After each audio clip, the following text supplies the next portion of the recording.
سورہ مزمل شروع کرتا ہوں اللہ کے نام سے جو بڑے مہربان نہایت رحم والے ہے۔ بسم اللہ الرحمن الرحیم کے معنی یہ ہے، شروع کرتا ہوں اللہ کے نام سے جو بڑے مہربان نہایت رحم والے ہے۔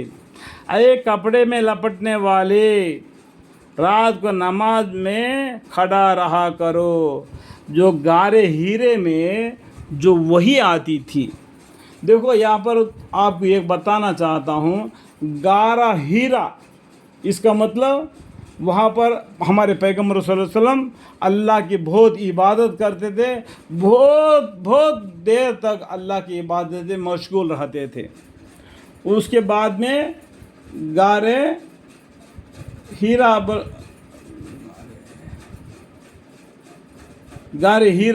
جہاں پر قرآن نازل ہو گیا، جو فرشتے آ کے، جو جبرائیل علیہ السلام آ کے جو ان کو قرآن کے آیتیں بولے، جو جبرائیل علیہ السلام ان کو دکھائی دیے، تو یہ ڈر کے مارے کیا ہو گیا، گھر آ کے اپنے کپڑے میں لپٹ لیے۔ اس ٹائم پر اللہ تعالیٰ فرماتے ہیں، اے کپڑے میں لپٹنے والے، رات کو نماز میں کھڑا رہا کرو، مگر تھوڑی سی رات یعنی نصف رات کی اس میں قیام نہ کرو بلکہ آرام کرو۔ دیکھو یہ 5 وقت کی نماز پڑھنا، رات میں بھی نماز پڑھنا اور تہجد کی نماز پڑھنا اور آرام بھی کرنا، اس طریقے سے اللہ تعالیٰ نے ان کو پیغام بھیج دیے، قرآن کو آیتوں کو نازل فرمائے۔ اے کپڑے میں لپٹنے والے، رات کو نماز میں کھڑا رہا کرو، مگر تھوڑی سی رات یعنی نصف رات کی اس میں قیام نہ کرو بلکہ آرام کرو، یا نصف سے کسی قدر کم کرو یا نصف سے کچھ بڑھا دو، اور قرآن کو خوب صاف پڑھو، یعنی قرآن کو صاف الفاظ میں ایک حرف الگ کر کے تھوڑا کر کے پڑھو، کیونکہ یہ قرآن بھی تھوڑا کر کے نازل ہو گیا۔ یہ بھی آپ بھی قرآن کو تھوڑا کر کے پڑھو اور لوگوں کے سامنے پڑھو، لوگوں کو دین کے طرف دعوت دو قرآن کے ذریعہ۔ ایک ایسے حرف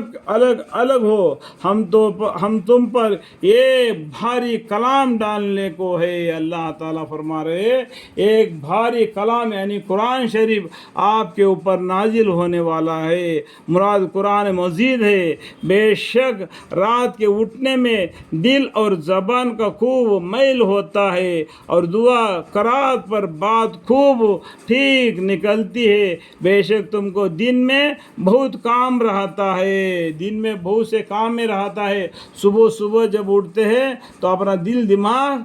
بالکل صاف ستھرا آتا ہے، اس ٹائم پر قرآن کو پڑھا کرو، اور دن میں بہت سے کام ہیں تمہارے، دینی بھی ہوتے دنیا بھی ہوتے، دینی بھی اور دنیا بھی، اور اپنے رب کا نام یاد کرتے رہو، چلتے پھرتے اٹھتے ہمیشہ اللہ کے ذکر میں مشغول رہو، اور سب سے قطع کر کے اسی کی طرف متوجہ رہو، یعنی سب لوگوں سے الگ ہو کے ایک اللہ کی عبادت کرو، اور جو شرک میں مبتلا ہے، الگ معبودوں کو الگ طریقے سے عبادت کرتے، ان کے طریقے پر مت جاؤ، آپ سب سے الگ ہو کے ایک توحید کے طرف چلو، سب کے قطع کر کے اس کی طرف متوجہ رہو جو ایک اللہ ہے اور مشرق اور مغرب کا مالک ہے۔ اللہ کون ہے؟ مشرق اور مغرب کا مالک ہے، اس کے سوا کوئی قابل عبادت نہیں، تو اسی کو اپنے کام سپرد کرنے کے لیے قرار دے رہو، جو بھی کام ہو اسی سے مانگ لو، جو بھی حاجت ہو اسی اللہ سے مانگ لو، اور یہ لوگ جو باتیں کرتے ہیں ان پر صبر کرو، جو آپ کو ایذا پہنچا دیتے ہیں، آپ کا دل کو درد پہنچا دیتے ہیں، ایسے باتیں کہتے ہیں تو آپ ان پر صبر کرو، اور خوبصورتی کے ساتھ ان سے الگ رہو، ان مشرکوں لوگوں سے بالکل الگ رہ کے متقی ایماندار ہو کے ایک اللہ کی عبادت کرو اور مجھ کو اور ان جھٹلانے والوں کو ناز نعمت میں رہنے والوں کی حالت موجودہ پر چھوڑ دو. یہ دنیا میں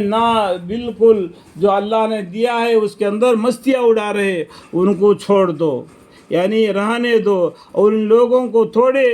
دنوں اور مہلت دے دو اور تھوڑے دن اور مہلت دے دو مستیاں کر لے اور اس کے بعد میں ان کو معلوم ہو جائے گا کہ دنیا کا مستیاں کرنا آخرت میں کتنا بھاری پڑا.